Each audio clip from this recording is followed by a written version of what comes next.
being going and in entertainment, that's already a rare thing. But being going and killing it at the highest level, that's something else.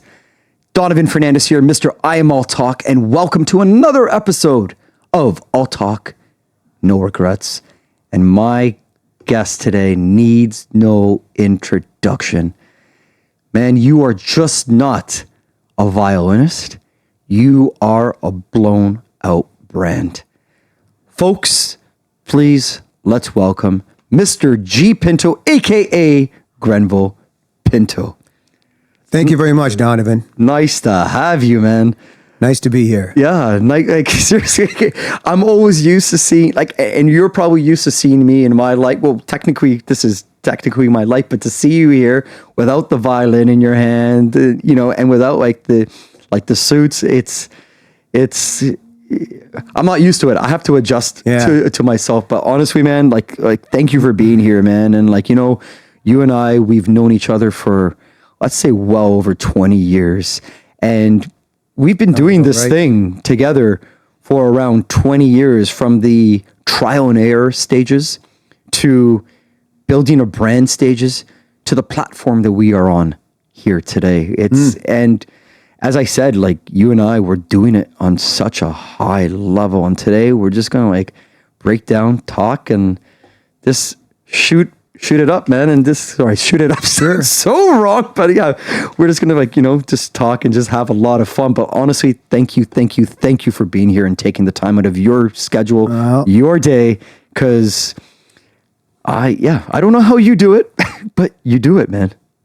Well, we all have to do what we do. I'm having a great time where we are today, I feel like I'm on a Joe Rogan show. Yeah. It's the vibe's nice, man, here. Yeah. And like you said, we go back a bit. So back in our day, if I could say that, we didn't have platforms like this. No. Where we could get together, say what we want, chill, and just, so there's a lot of advantages, I think, to what's available today. Yeah. And in the old days, we did it differently, but we got the word out somehow. But it was always it was a love for what we do. Yeah. Right. My platform where I met you at, where I start, was the Viva Festival. Yeah. Brought to you by the GOA Toronto. That's right. And that was when it was at Downsview Hangar. Right? Yes. No AC, nothing. Yes. It's just 4,000 people in this hangar. There's soccer happening. There's food stalls. And then there was the stage, right? And that's where I met you at. And I think that's where some of our foundations met. And as years went on, we realized that our paths were kind of similar. We're meeting the same people. We know the same players in the game, but it wasn't the going game. It was really the outside world, the outside entertainment that really, shot us up. Yeah. Right? Shot us up quicker than I could ever imagine.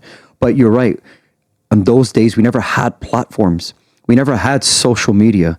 Yeah. I think it was MSN Messenger and ICQ during those days. Yeah. Right? And we go back even before that. Yeah. Right? Even pre-internet. Yeah. You're talking about. So it was just, you just do your thing. At the end of it, you do your thing, whether we're sitting in front of everybody right now, talking to people who would be listening in, or whether we're playing on the Viva Goa stage or performing on it, right? There's an audience. There's people listening. Yeah. And we're doing what we love. We do it from the heart. Yeah. And then we see what the response is. Yeah. When people have passion for what they do, and I wish everyone could find a passion that they love, because it is something that I can't even describe. There is there is an addiction to it. It's like you really love it, right? Yeah. There's people that love their kids. They love sports and all this, but when you have a passion for it, it becomes you. It becomes part of your identity. And for us in the business we're in, it becomes part of a brand, right? And listen, we're going to keep talking about this stuff, but some people pick up an instrument. You picked up your calling, and it turned into a business. Now, let's take it from the top. Where did the passion start from? Where did Grenville and the violin start? You know what? My passion is strictly for music. I'm going to say it's music. I'm a music buff. I'm a musicaholic. I don't know what's the term for it, but I just love music. And I think that's what people see in me to this day. And when I was a kid, I always had a yearn to go pick up the latest record. There were artists that I was into back then, Lionel Richie, and you know, like I'm going to date myself when I start mentioning some of these artists and all. But I love Lionel Richie. yeah, and he's around to this day. I mean, it's incredible. Have you seen him live? I have actually. Yes, I have. okay. I'm trying to recall when I saw him. It was at the amphitheater, which I think is renamed now. Budweiser stage. Is it Budweiser stage? Yeah. So I saw him there. Great performer. And that was when he had to be about in his 60s when he was performing there. So he's had a good run and he's still doing it. So incredible. So it's always been my love for music. I just love music as a kid. I guess being surrounded by it. You know, my mother teaches piano. My dad's a singer. And they taught us piano when we were young, my two sisters and myself. So, which will probably get us into some of the questions you're asking. But that's where the love of music came. It came from the top down, and it came from an environment where we had music. It was just the radio back then, but it was music. Yeah. And I used to record. I remember going, you know, you wait when your song came on. Yes, hit the 2 button. We simply did not have access to music like we have today. Yeah. Which is why I think we have a different appreciation today for it. Much. As opposed to people who didn't know what it's like not to have it. So there's some real truth to not having something is a real benefit. You had to listen to the whole song. Yes. You had to listen. You couldn't just skip it. You had to listen to the whole song, and sometimes you even got like Tarzan dance. So AM 640 or whatever it was, like you try and cut it, you know, try and edit it. So if other people heard it, they knew you didn't record it off the radio. So so piano. I actually played the piano too. I did the Royal Conservatory. I did the whole up until grade 8. We got to make you part of the gig. Yeah, what's going on here? I could, but you know what the thing is, being brought up in a household like, someone else is playing the piano. You're going to play the piano, right? Yeah. I didn't love it for the music. I was just kind of forced to kind of do it, right? And now I appreciate it, but like I have to go back because like, hey, if I could play Celine Dion, My Heart Goes On, or if I could start doing this and there's someone there and like I could win them over with my skill, like, you know, I wish I could go back now and just pick up some things. My brother, kind of same thing, like mom made my brother like play the violin. He did this whole Suzuki School of Music, right? But it was not for, it was just because we had to. Yeah. Right? But like love, like when you were playing and you learned piano, were you loving it at that time? You know, I got to admit, I was like probably 5 or 6 years old. I don't recall loving it. I don't know if I had the chance to get there. Mm-hmm. I was banging too hard on the piano is what happened. And I think my mom was worried about the instrument getting ruined, about the piano being banged on by me as a 5-year-old. That when I was 7, she asked me if I want to go across the street and take violin lessons from the public school. I was going to a Catholic school, just 2 blocks away. So anyway, she arranged. So I said yes, I would do it. I didn't know. So I was 7 years old. Next thing you know, I was taking lessons over there. So going back to what you said too, you know, I think, and I have a lot of conversations with parents and fans all over the place, and they tell me, you know, I always tell them, introduce different opportunities to the children. Yes. Right? Not everybody's going to be a musician, or they're not going to be a violinist, or they're not going to be, they might play the oboe. They might take a liking to something else. They could like mathematics, become an accountant, whatever it is. Open them up. Yeah. You got to give them the opportunity, though. Don't give them the opportunity for everything. You try and find what it is. And there's different ways. I mean, now with, like you said, everything being available to us, there's no excuse for accessing, you know, material related to different fields and finding what a child could be interested, or anybody, could be an adult who finds a passion later in life and can harness that. Yeah. Right? Kind of thing, and make it grow. So I think that's a cool thing. Yeah. You know, now. For me, piano, I did alto sax, and of course, the instrument of the world, the recorder. The recorder. How many instruments can you play? I play 3, essentially. So I do, violin, obviously. Really? You play the violin? Oh, yeah, believe it or not. So Well, I try and play it. Put it that way. So I play violin. I do. I play guitar. I took some classical guitar lessons, and piano. I know the basics. Okay. Just the black and white keys, which is important because everything is based on that. So I think that's something good for everybody to learn out there. Yeah, the notes. Yeah. Know your notes, right? Know the sounds. So at what point? Okay, here you are. You obviously have the violin in your hand. You're doing your thing. At what point did you say, "Hey, I can do something with this. I can start a business with this"? That's a. Never was a business. It never was, and it was never meant to be a business. Yeah, Let me tell. This wasn't supposed to be a business. I know, but you got to put that business hat on. Trust me, I have a hat just like Donovan right now. Yeah, it's a business hat which I put on. You have to eventually, because there is a very big business side to music, and you'll hear a lot of big artists talk about it. They love their music, but if they don't take care of the business, the music doesn't happen. Yes, but because there is a point. Like for me, my turning point was when a family.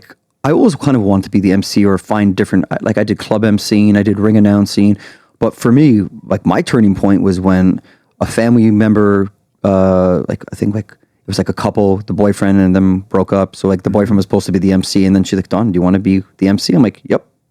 Yeah. And then the next day, 2 calls came in for me, and that was the turning point for me to say, "Hey, I can do this." Yeah. Yeah, I have to agree with you. When you see the traffic coming in, when you see the opportunities, and you realize that, I got to start keeping a calendar, or I got to start writing things down. I got to get professional with this because otherwise you might, can I say piss people off? Yeah, piss people. Yeah, that's. Or you can, and also make yourself look bad. It can be to your own detriment. So you have to be. There is a time when, and there was a time for me too, when I realized, I have a marketing business background. That's what I went to school for. Not thinking, like I said, music was always a hobby. Yeah. I did not think it was going to be, turn into my lifeline. Like 20 years ago, like when I met you, like on that stage, you were already promoting yourself as the violinist. You got up there playing to like music, right? I'm just curious to know what led you to say, "Hey, I could actually be on a stage. I could put someone else's, put like an instrumental in the background, and I could play over it." That's what I'm. Oh, I'll tell you where that came from. Yeah, that came from my sisters, because when I was in Hamilton, where I grew up, and all my life since I was young, I've always played. Steeltown shout out. Steeltown shout out. That's right. Oski Wee Wee. Go Ticats. Oh, the Ticats. Okay, Oscar. For the Hamiltonians. The Hamiltonians will get that one. Yeah. But yeah, so your sisters. So my sisters, let me tell you about this. So I used to play with them all the time. We were known as the Pinto Trio. So even for Viva Goa and all, we would play together. Okay. So there's actually some footage online of my sisters and I playing when I was a teenager. Yeah. Playing back then. It was Arnold who got Arnold Mendez? Name rings a bell. He's in our circle for Viva Goa. Anyway, he got the footage for me for that. So anyway, brought back a lot of memories. So my sisters and I were always playing live together, and I played with other live musicians, live. But then it got to a point when a lot of my gigs started being in Toronto. Yes. Because I moved to Toronto for work reasons. I was doing a day job. I was doing something related to my marketing, publishing, and I had to move to the city. Hence, I started making contacts out here, and my hobby was always music on the weekends, playing for people, because it's what I love to do. And my sisters eventually could not make it out with me. So I had to create this one-man show. Okay. And it worked to my advantage, really. It was something unique. At that time, there was nobody doing it with an instrument. Yes. This goes way back. I'm talking like I was working the late 80s, early 90s, the stage for the fashion show. And nobody was doing this in Canada that I know of. Yeah. So I know I was one of the first to be doing this. Yeah. So it was a big deal to come. You had to get very innovative because. Same here. Yes. Yeah. So, because nobody was doing it. There was no one to look to for guidance. Equipment. You didn't have proper gear. So even like a microphone, they would just take a microphone like this and put up to my violin. There's no pickup. Yeah. For the violin. No proper way to amplify the instrument. How do you play with the track? And I had to get funky with the tracks because I was playing with models walking down a stage, and I had to come up with music that they could walk to that wasn't like a classical piece that I was trained on. So it was a lot of thinking outside the box. BPM is important, especially for those. BPM is important for the catwalk to get your, walking down. Exactly. And then, okay, so you figured that out, but then to turn it into you becoming a showman, because you just don't sit there playing to music like, I'm Grenville Pinto. No, you are the show. I got thrown to the wolves on that one. Yeah. How you so? know, it was the dinner entertainment that did it. I was more like a ceremony guy or play for cocktails. Then I just got thrown into it. I got thrown into because of the fashion show experience that I had, because I used to model on the stage, and then from the modeling, they knew I played violin, so they brought me. So that became a musical component, and people used to come to the show just to see me play the instrument. So that became the focus, you know. So going back, what was the how did you go from just playing to becoming the showman? That's right. That's right. The showman. Sorry, I forgot. That's showman. So the showman, the show was always there. I think partially from that. That's what I wanted to get at. Yeah. So when you're talking, you know, I'm on the stage and I'm you know, that element's already there. So it was, and I used to DJ. I used to DJ you were a DJ? when I was a teenager. Yes, I used to actually DJ with vinyl records. Yes, but this grounds us out again. This is what you pull together. You put all those pieces together, and that created the show. It's my love. It's more that burn and my love for music again coming out. And I want to show that to people. I want to share it with people, and I want it to become contagious. That's what I want. Energy is contagious. Yeah, I love absolutely. Energy. I love you have that. When you get out there, people feel, and that's why it's not just anybody on a microphone. It becomes a personality, how you connect. So it's one of those things that people just feel. It's like when you go to a concert. Yeah. Like when you went to Raman's concert. Yeah. Am I saying his name right? Yeah, A.R. Rahman, yeah. A.R. Rahman, yeah. So when you go into his concert, for example, how you feel when you're in that arena, right? You're in there. There's something about that moment when everybody's in one room under one roof together, and what you say and how you say it, how it gets delivered, right? It's not going to be the same as what you say. And if I had to say the exact same words, try to do it in the same way, it's not going to be the same. It's different. It's different. It's different. And that's why I'm sure a lot of people ask for you. Yeah. Right? And that's why people ask for you. That's why right. it's getting They'll wrestling ask promos, me. right? They'll ask for me. And that's why they'll call us. I don't want a violinist. I want Pinto. Yeah. Is what they'll say. And same with you. I don't want an MC. I want Donovan. Because they want the show. Right? Yeah. They want the whole entire package. Now, part of that entire package. Now, I was laughing when I was making these notes about this, because this is a real question from me out of curiosity. Yeah. I think I have a lot of suits, right? I think I am well dressed. You are. Correct, but I've never seen you duplicate a suit. No. You probably have more. I have 35 suits. You guaranteed have more. I've got hundreds, but that's not the point. The point is I've got a lot of suits, but I've been collecting them. Yes. Going back, don't forget, I used to model for fashion shows in the early 90s. So I was always into fashion. Where do you get them? Well, let me tell you. Let me tell you. Sorry. Let me tell you. So the world is my oyster for clothes. Oh. I'm looking all the time. So I have a big budget for clothes. I have no limit when it comes to buying clothes.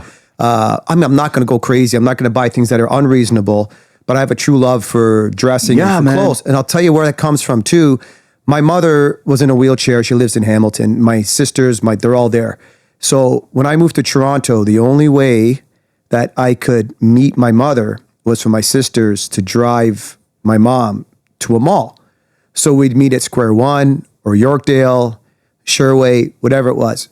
And when you go to those malls and you meet, so I would play for a wedding in the afternoon. We go to the mall and go spend the money that I made. Yes. But I'm buying clothes. I was always leaving the mall with something. Yeah. So turned into a bit of a problem for me, because now to this day, I can't walk into a place. I always find something. I have this fashion sense where I'm always able to pick out stuff, and I didn't used to have that. So that was something which I acquired over time. I may not get it right all the time. Where do you store them? That's a good question. I'm trouble. I'm struggling to store my suits. Like I think I've broken like many closets. Like closets and hangers. yeah, they get broken. I've destroyed them. You got to have a good closet maker first of all. Someone who can. You got one? I've got custom closets done. Yeah, that's. But I want to get a room. I need to get one of my rooms done, and just because put stuff in. You are definitely in the hundreds. Like they're all I've got they a all lot. fit great. Like I'm telling you, like when you're on there, you got the sound, you got the look. Like as I brought it up right in the start, you are the brand package, right? You are a full blown brand. Yeah, to a certain. I mean, we all are to a certain extent, right? We're all trying to build something and get our message out, right? And our message becomes known, right? So you can call it a brand, I guess, at that point or whatever. I mean, we're doing what we love to do, and it's a great honor when people appreciate that. They call us, right? The phone rings, Yeah. and they say, "I want to book you." Yeah.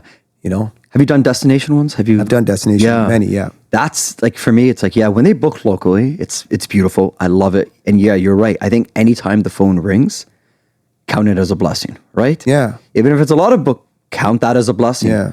But when someone wants to fly you out somewhere, I think there's a little something, a little special dust in the air when that's a sign that you've got something unique. I think when you do that, because especially now these days. Like I was in Miami a few weeks ago playing for something, and the lady called me unique who hired me. She said, because I was saying you could hire anybody. I think about other gigs, and same with you when you're being flown. They can find an MC somewhere, but it goes back to what I said. When you open your mouth on that mic, that's what they want to hear, your voice. Yes. And can be often imitated, never duplicated. Yeah. Kind of thing. And we get to a stage where we have honed in on our craft. That's all we do. We specialize in that we're not in the duplication business. No. We're in this, we're trying to do what we do and do it well. And create. And I've always believed in that as me as an artist. I've always wanted to do that. I want to be the best I can be. Yes. I've had so many companies come up to me and say, "Oh, can you join us? Can you do this? Can you show it?" If I do that, I'm not going to put the energy into myself as an artist. Look at Prince, look at Michael Bublé, go on and on and on. Lionel Richie. Yeah.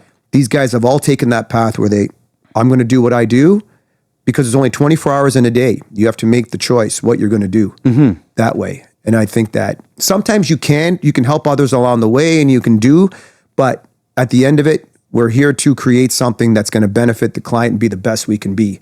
100%. That requires focus. Yeah. There's a lot of things that go on in the background to build our brand, to build our talent. How often do you practice? When I play, it's practice, actually. Yeah. But I do try and pick up the instrument now. There was a time I didn't even pick it up. But just go out and do your thing. When I'm playing, when I'm performing for people, that is practice. Yeah. But I do after. I'm constantly working on new material. Yeah. So I'm constantly challenging myself that way. So I do pick up the instrument and I even do air violin. Even right now, this is practice for me. Yeah. Doing this or just moving my arm, pretending that the violin's there. It gets me. You do the air violin. This is air violin right here. Let's do it. I don't visit. You're not here. When I'm playing, you actually hear the instrument. But Am I doing it right? You are kind of. So this is the hardest part, right? Is holding the instrument. Yeah. And a lot of people, they don't know. Like when I'll put it up to somebody just for fun when I'm doing a gig or so. I'll just bring it. Do you want to try holding the instrument? They get nervous. They don't know what to do. Yeah. But once you feel it on there, and there's different devices to keep it in place. It feels quite comfortable. Then it's a matter of using your muscles, embracing the instrument. Yeah.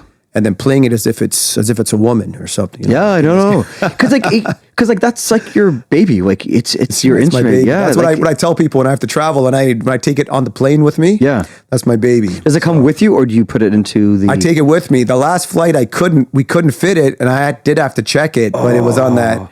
Oh, that was the first time I was ever parted with it. Yeah. While traveling. Seriously. No.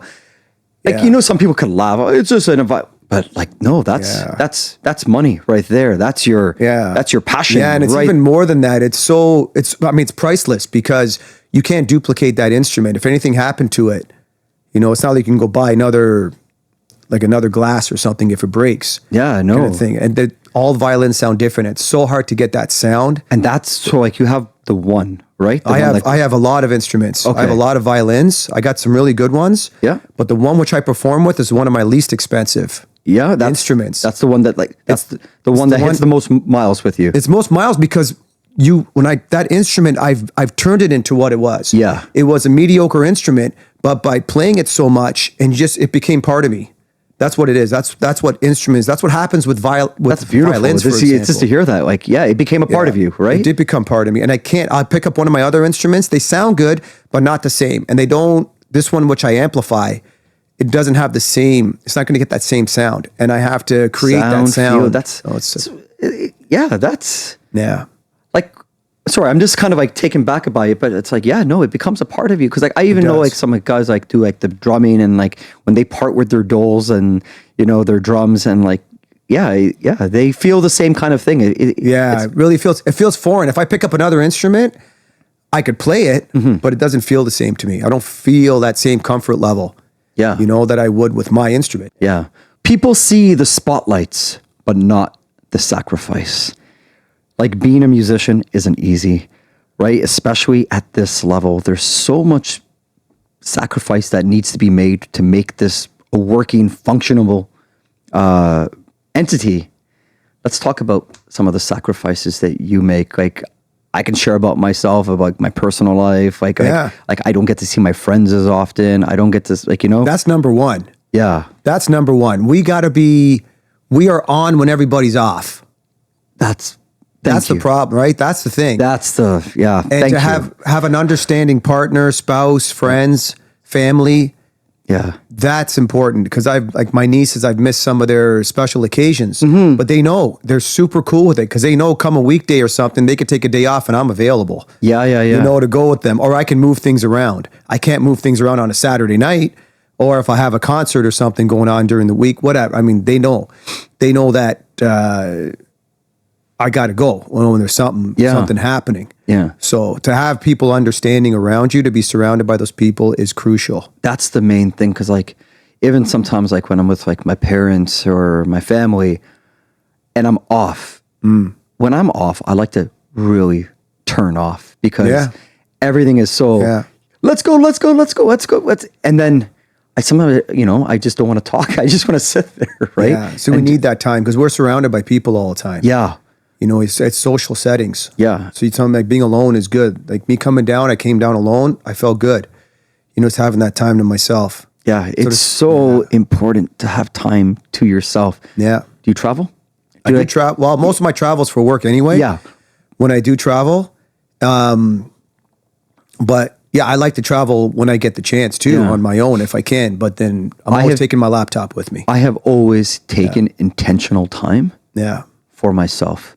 And sometimes it's in the fire of wedding season that I purposely do it just to say, hey, I'm still me. Yeah. Right? This business will not tell me who I am. I will tell me who I am. And I always take time off, like 2 weeks in July, and I go. And I miss, and there's money that's sitting there that could be mine, but I'm just like, no, I'm good enough to build it back. I'm good, but No, you need to do that. If there's, absolutely, that's an important thing to do. With me, I do it on an ad hoc basis. I kind of, when I feel it, like this week, for example, say that's it. I'm doing Thursday. I'm going to go off on my own somewhere. Just take that time, even if it's an afternoon, you know, for a bike ride, go down to the water. Yeah. Just me time. And I don't take my phone with me, you know, so I'll do that. So good. So that's what I do, that separation. But sometimes I need it for GPS. So we're so reliant on it. We're both like, I know. But you know the crazy thing, I think you and we just came up with an idea, like a support group for vendors, just as like to help them detox or something, because it is so important and it's so good to be around like supportive people. Like my friends, they know that I can make a plan, but hey, if business comes up, I might have to dip. Right? Yeah. Like my family also understands. They know that like what I do. Yeah. I want to bring my niece and nephew out because I don't think they've ever seen it. Like they see me like on social media and my nephew's like, oh, I'm Donovan Fernandes. I'm all talk. I'm like, and then they do like and I love it. But I want them to see me. They got to see you in action. They got to see me. They got to see you in action. Yeah. I think that's one of those, like seeing a live concert, you know? Yeah. You can go on YouTube and watch stuff, but it's not the same when you're there. in the element, you know, doing what we do. Yeah. But on that note, sorry, I want to go back to like this time management. Like that for me is the hard part in getting rest. Yeah. You have you mastered that yet, or are you still? It's still like in the trial and error. Still, no. It's you know, health is number one. That's one thing that really you have to watch now at this stage in the game. Time management, yes, you have to. Sometimes I can't just, if your body's talking to you and you're tired or you got to rest or you need that time, mental, you know, the mental getaway, you got to do that before everything else. Yeah. But time management's crucial. Time management, you won't survive unless you, and we're talking like, you know, you set you're planning, you're looking at the week and say, okay, I'm going to do this. You're looking a month ahead. You're looking 6 months ahead, a year ahead. You know, in our industry, we're planning sometimes 2 years in advance. Yeah. For some events. You know, some people are calling for 2027. Yeah. No. I got the bookings for 2020 and I landed one for 2028. Oh my God. Look It's at like, that. See, yeah. that's exactly it. So we're looking way out now. Time management, we're not concerned. We'll slot those in, but we're not concerned about them. So they're not in our immediate task list, right? But then that's where and that goes for everybody, right? Whether you got to do laundry or whether you have to drive your kids to sports events, you got to do grocery shopping. It's all time management because there's only 24 hours in each day. Being disciplined has to be part of it, right? And this is even like our next segment, because it's like, that's one thing I admire about you. It's like, I know you're disciplined. I know you got your routine packed in, because you know how? I've seen you bring your own food at gigs. Wow, I kind of had to do that because my body started talking to me. Yeah. After I did you can't just go there, have that steak, have that chicken that they provide you with, like the 2 pieces of asparagus, which you should be eating. Yeah. Right. Well, the food's good a lot of times when I go out. It's just I make mistakes where I don't bring enough of the right fuel, or I don't eat enough of the right fuel because I'm so physical that maybe that meal's not enough for me at that particular time. I needed either more fuel or I needed something at a different time. So I have to listen to my body, because in my previous decades, I've just abused everything. I will go out and I'm eating the wrong things. Like I'm hitting a sweet table, for example. That's what hurt me. And then I had to watch because my sugar level started to rise, and now my body's not performing like it used to. Yes. So I'm trying to fight that as we speak, you know? I'm in the exact same position, because like even now it's like I'm trying to adjust my diet so I can go out and perform and live the life I want to, you know, and that comes with some no's to people, right? In my private life, right? Yeah. No's to like certain things, which everyone looks like it's enjoying. And that's the hard part, right? So like even now, I used to bring my food to events, right? Sometimes just to keep like, you know, beets and chicken, right? But it's proper fuel. Yeah. I'm hydrating. I have Manuka honey to take care of my voice. Very good. Right? I got the approval of it. Very good. No, Manuka honey's good. I mean, I have that too, not for my voice, but for the health benefits. Yeah. I hear it's good for the voice. Right? My turmeric and ginger shot. I have to be so disciplined, because I've seen you. I know the the G Pinto, the Grenville Pinto way. You come in with yours, you find the tech, you meet the planner, boom.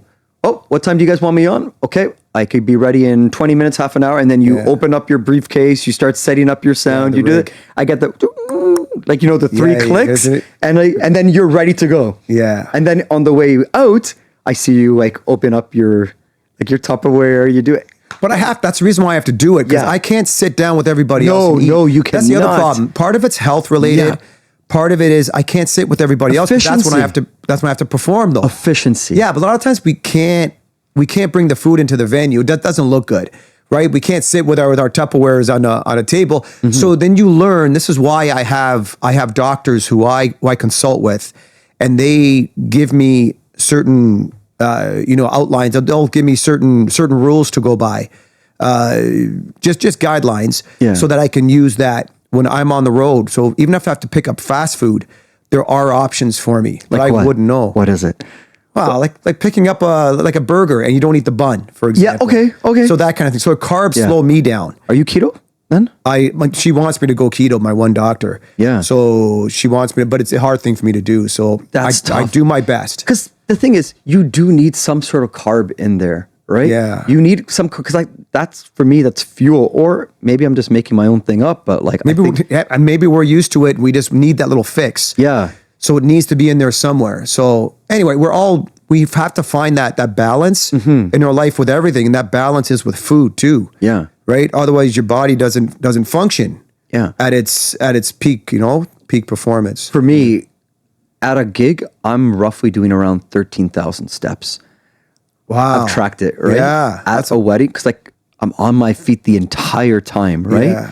And have you tracked your steps? No, I haven't, but that's a good thing to track. Yeah. And in your case, I know you're around a lot. Yeah, I'm going boom, boom, boom, boom, boom, Yeah. and sometimes that offsets some of some of the food I put in my system. But I really do try my best. But then you see your friends. You see, like for example, I was in Montreal, and when I do destination weddings, I do the full wedding. Usually here, I'm out by the time the dance floor happens. But there, they want the full package. Yeah. Plus, you've traveled all that way anyway. Yeah. So you give them whatever they want. Yeah. That's what I do too. And it went to like 3, 4 in the morning. And then the next day I wake up because I have a business to run. I have everything to do. But then the DJs are like, hey, you're in town. We're taking you out. I'm like, let's go. But it was a quiet, calm out. But like still, that's where they take you for, the burgers, the wings. And I'm like, Oh, that's the whole compromise. Then you got to just find that point. Yeah. And I'm not always eating clean, and that's the same thing when what's your favorite cheat meal? What's the G Pinto cheat meal? I order McDonald's once in a blue moon too. Well, I love fries. Fries, I love a good, oh. well done fries. Oh, extra crispy. And shoestring. I like shoestring because I used to fry those in my dad's basement when I was a kid. Oh, man. And I always did them almost overdone. Yeah. So they're crispy, but still soft on the. I almost dropped the F-bomb because you hit my weak spot. I love fries. Yeah, I love fries, man. I love effing fries. See, the thing is, it's fries, but then I dip them in barbecue sauce, and McDonald's barbecue sauce is like my kryptonite. Oh, is it really? I love it. Sometimes I'll just order the sauces and I will dip. Like I love McDonald's barbecue, the Canadian version, not the American version, and not the UK version. Okay, the Canadian version. All right, I'm gonna have to try that. Yeah, I go with straight old ketchup that they give you. Now, do you do the French's ketchup because they're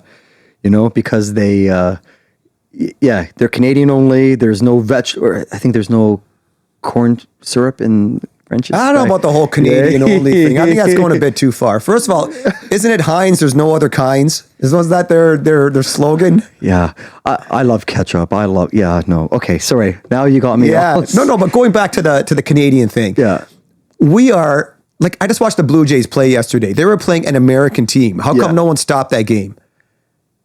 Playing an American team, Chicago. They're playing Chicago. If you want to stop, we can only boycott so much, or promote Canada so much. I love Canada. I'm always promoting Canada.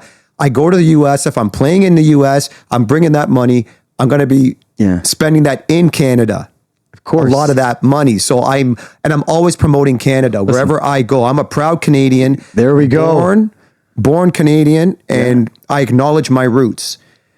But I think sometimes we get a little bit caught up in the narrative, and I don't think sometimes it makes sense, and it's not right because that narrative can go away overnight too, and they'll start saying something else, and everyone goes, "What happened to the Canadian stuff?"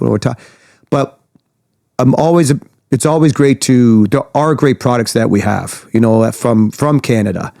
Yeah, two products right here. 2 products right here, exactly.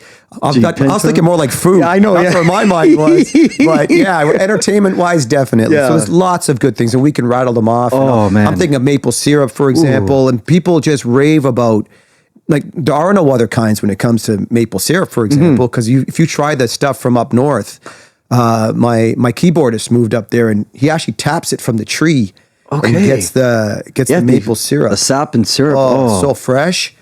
Oh, you can't get that. That's what I mean.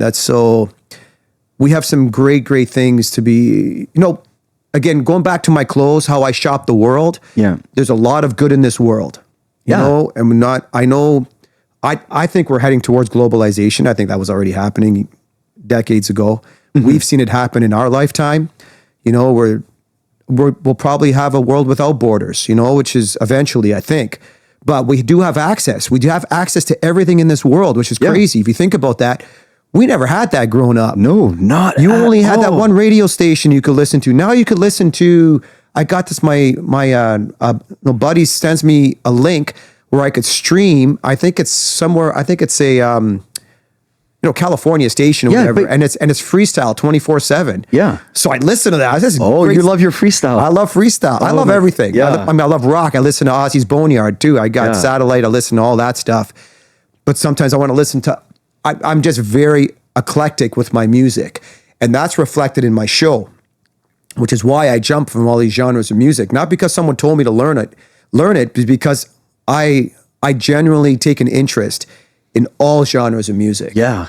Yeah. So I want to get to your show in just a few months, but I Yeah. just want to let you know, like when I was growing up, and I think when you first, I was something called a Gino. Same here. I had the Did you have the spiky. mullet? I had the spiky hair. You had the spiky I hair? had the spiky hair. I had the, what was it, like the shell necklace. I had, oh my God. I still have a shell necklace. Yeah. I was a Euro head. I loved Love Euro. I was like a die head. Drive at 5. That's Yeah. JK go on. Oh, 1035, isn't it? Yeah. I was loving it. Danny Yeah. D and yeah. Yeah. I was a pure Gino, Euro head. But Those now, were good times. They were great. Le times. Chateau, remember go shopping there? Oh my gosh. Urban Behavior. Urban Behavior, was that around? That would have been around back then too? Yeah. Wow, that goes way back then. But I used to shop a lot at Le Chateau. Okay. I used to save my money and then go. Yeah. I had my 3 shirts and my 4 shirts and then I had the bubble vest, oh my gosh. I didn't have one of those. I got my buckle shoe from Aldo. Oh, buckle shoe. Buckle shoe was Gino's. I had the Peter Pan getaways. Yeah. When they caught in your pants had to be narrow at the ankle. Yes, Right? You had they had like the MC Hammer pants kind of thing where they. Oh man. I hope people are resonating with what we're talking about. But now, same. I hope you guys are, if you love Euro, hit the comment, do what you got to do. But from there, I adapt because of this beautiful skin tone I have. When I was growing up, it's okay, we're going to put you in, I grew up on rock. I grew up on going rock and roll, jive, disco, 80s. But then I adapted being, especially in university, going to a lot of Punjabi parties, learning the music on the spot. Yeah. I don't know what they're saying. I can lip it, but I'm just lipping the sounds I'm hearing.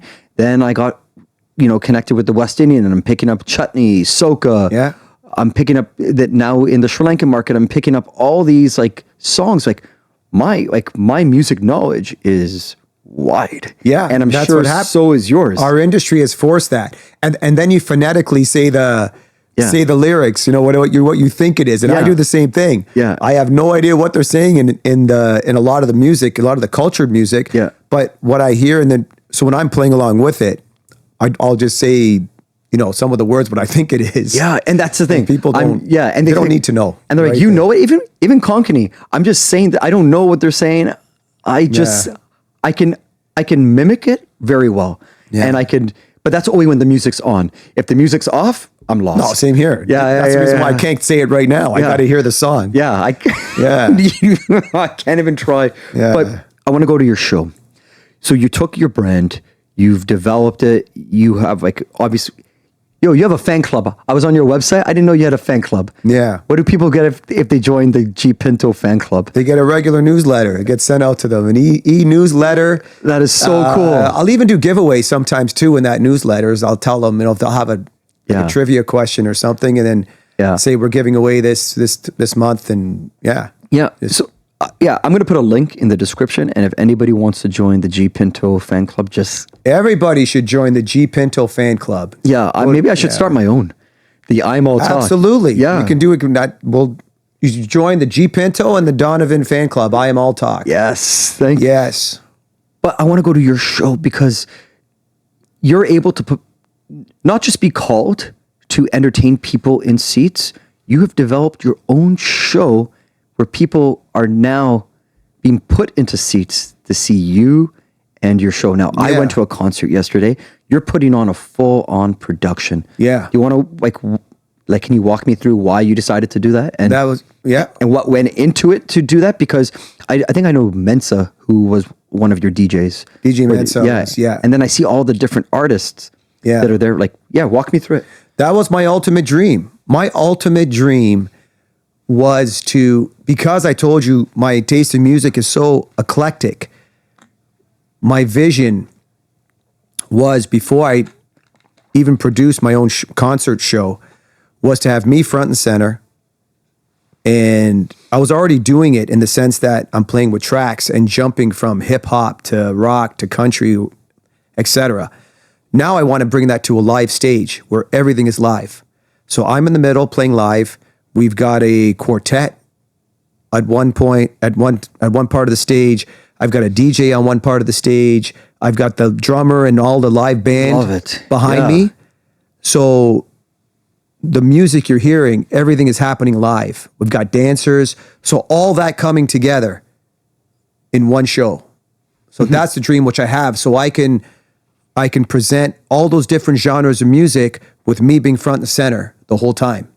That's almost like what A.R. Rahman did yesterday, right? He was front and center, but he had all of these different singers, musicians, and like styles of music.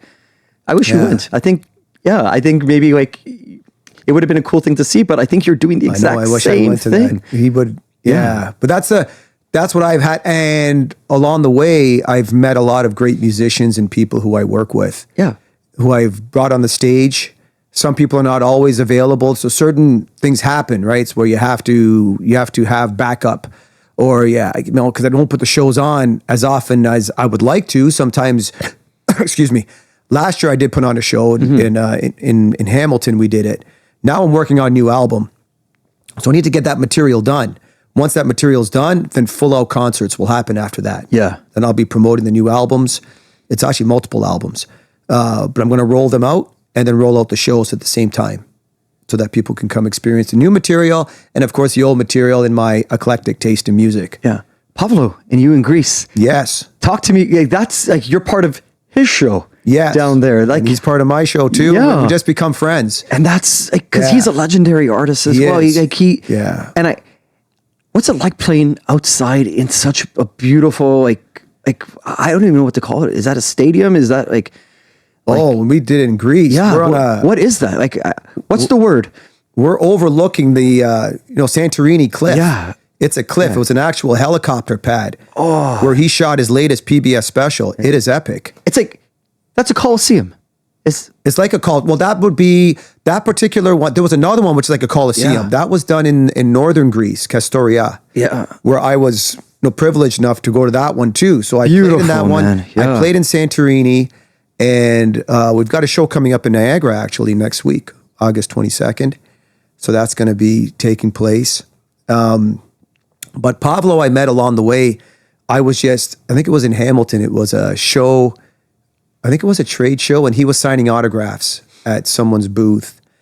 And I was playing on the stage by myself, doing my solo show. He saw me, and I was always a fan of his. I used to go to his concerts. I used to buy tickets to go to his show. And I used to see Gino playing the drums and all. Yeah. Gino's become a friend of mine now. I just did a gig with him. Blessed, man. This past Saturday. Yeah, love it. So I could call him up, text him anytime. Same with Pavlo. So now I've become part of Pavlo's band. Pavlo took me under his wing and showing me, we collaborated a lot with music production and with concert shows. And now we share the stage with each other. Yeah. Yeah. That's that's just like I'm counting the blessings in that one little sentence that you just said. It just happens. It just happens. And like people just never know. You can't plan for this. No, just roll with life. Just, go out there, do what you love. This is a good lesson for everybody. Just go out there and do what you love and do it to the best of your ability. Yeah. And try and remain like a friend of mine says, laser focused is what you want to do. Kelvin says, this guy in our industry, be laser focused. You got to do that because it's so easy to get distracted out there, especially when, you're never the best at what you do. There's always going to be someone better. It's a global market now. Yeah. Right. Especially. So it's always going to be, you can always look up somebody else. Just go out there, do your best. Someone will appreciate what you do. Yes. And you'll be surprised how many people actually do appreciate what you do when you give it. You know, I want to talk, like I was going to do something else, but on that note of appreciation, I saw this video that you put out about you going to the hospital to play a song for someone, I think, who was just on their last legs. Myoma. Yeah. Yeah. Like. Yeah. Yeah, that's very touching. I get a bit emotional thinking about her. I've known her for about 25 years, I think. Yeah. She always told me to call her Oma. Oma. So she's not my blood relative, but she always considered me to be like her son, grandson kind of thing. Basically what it was, I used to play at the seniors' home where people, they're all like, they're able-bodied. They look after, so it's like retirement, but like old age home. They have a name for it, not assisted living or something. Or assisted living. Anyway, whatever it is. So she would always, there was a gentleman who paid for me to come in. He would hire me and I would go perform there and they'd have all the people from the building come in and so she would get the area ready for me. In the basement, they had their rec room. She'd move everything aside. So people used to always wonder if there was, they got jealous because she was always doing that for me. So we developed a special bond between us. I've got so many pictures. If you see on my Instagram or on my social media, there's actually pictures of us over the years. She'd always take a picture, then mail it to me. I have all those pictures and I did a collage on my social media showing that. Yeah. And she almost made it to 102. She was 101, and I was playing for her, and I said, we're going to play Happy Birthday, and we're going to celebrate her 102nd birthday, even though she didn't make it there in the end, but we did celebrate it while she was alive. That's beautiful. Yeah. Another blessing on that right there. Major blessing, yeah. She's a wonderful lady. Yeah. And, a lot of lessons come from that. Like respect your elders. This is something I think we've lost. We've lost a lot of that, like respect for anything in this world. We've lost it because there's too much of anything and everything. Yeah. That we don't know how to appreciate stuff. We're not being grounded. We're not grounded. You need someone there teaching us manners. Like when we were young, we were taught. We were actually told, open the door for people. Whether there's certain, or if you have a date, you will close the door. Yeah. But there'd be certain things. I mean, back then you'd have to unlock the door, right? Yes. But anyway, now I'm really dating myself. But anyway, there's certain basic things. A lot of it could be common sense. Even driving, someone lets you in, put your hand up. Yeah. And say thank you to the person for letting you in. Put your hazards or whatever on. Acknowledge that person let you in, just being kind. Yeah. It comes down. And even, for example, when I walk into a venue, I go and say hi to everybody. Yeah. Shake their hands, be respectful. That makes you unique. Right? Amazing. And not many people do that. And I even when I teach like my MCs, I'm like, go say hi to the DJ, say hi to the planner, go to the people behind the bar, smile at people. I'm realizing that these tiny things that I'm not purposely doing, I'm not going to smile. I'm me, right? And it just makes life a lot easier. And it makes people feel comfortable. Yeah. So a lot of people don't know how to behave when they go to these events because they don't go to these events. Yeah. They don't do this every day. We feel comfortable in these venues. Yeah. Right? So there's nothing more valued than doing a deed like that where you're bringing everyone together. Yeah. Right? People that get nervous before going out. There's a social anxiety. There's things that happen. It's real. Mm-hmm.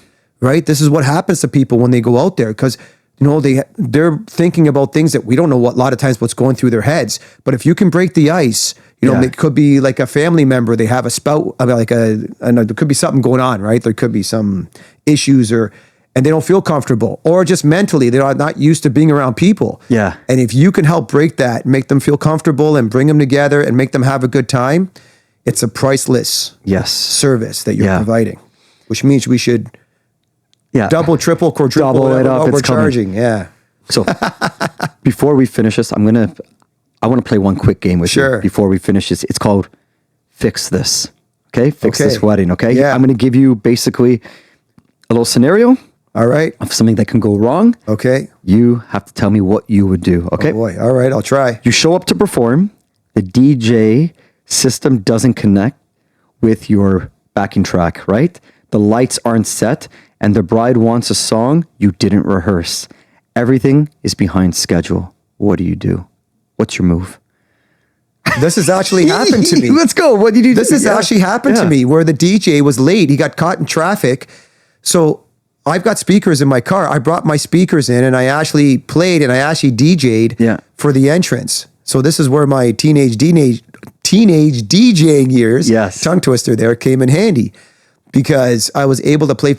They had no one to play the entrance song when they entered. So I actually played it on my system. Yeah. And it wasn't plugged into the main, it was plugged into my speakers.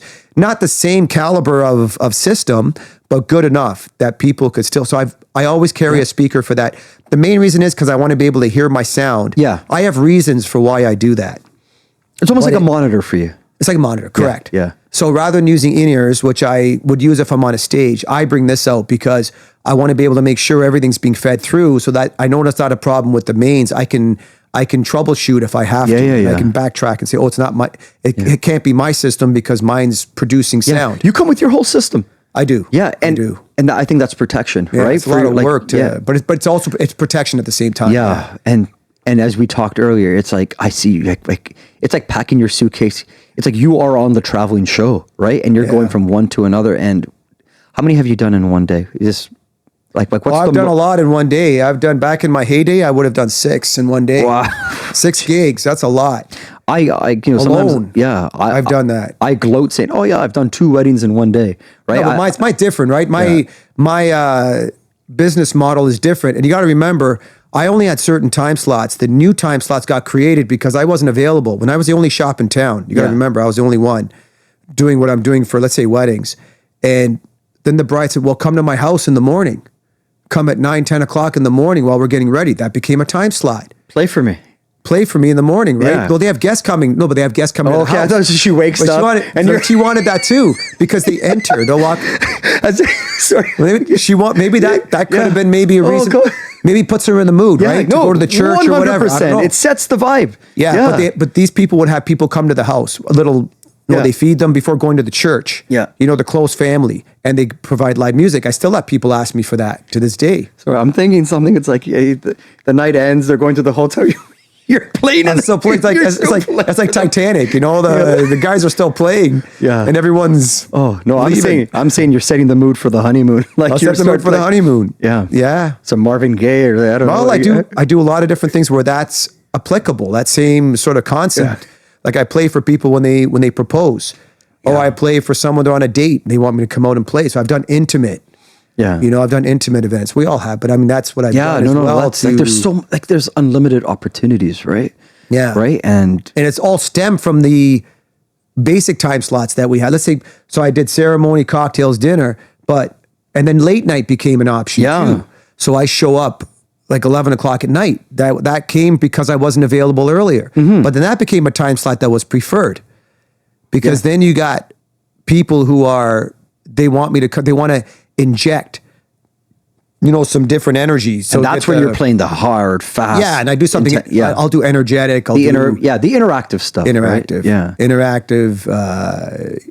Something to keep people engaged. Yeah. Right at that point, but to break it up still, so that you get a little break from the DJ, but they still dance. Yeah. Right. If I could ever do a voice recording for you, it would be like G Pinto wants you to clap and clap.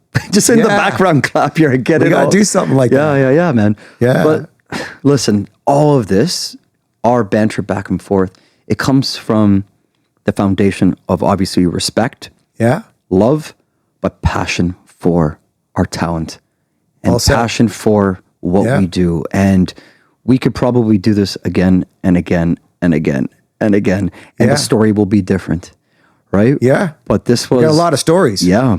Before we say our send off, do you want to shout out your socials? Yeah, we'll just go to gpinto.com. That's it. gpinto.com, and all the links are there. You can even join the fan club. Join the fan club. And then at the top, you'll see the links for Instagram and even any of the other socials. Just type in G Pinto and I should show up. Perfect. Honestly, thank you for being here. Thank you for pulling up today. It was just us and a mic, no violin. Welcome to my world. Welcome to the... It was a violin. We both played the air violin today. Honestly, this is Donovan Fernandes, Mr. I Am All Talk. Thank you for joining me today on another episode of All Talk, No Regrets.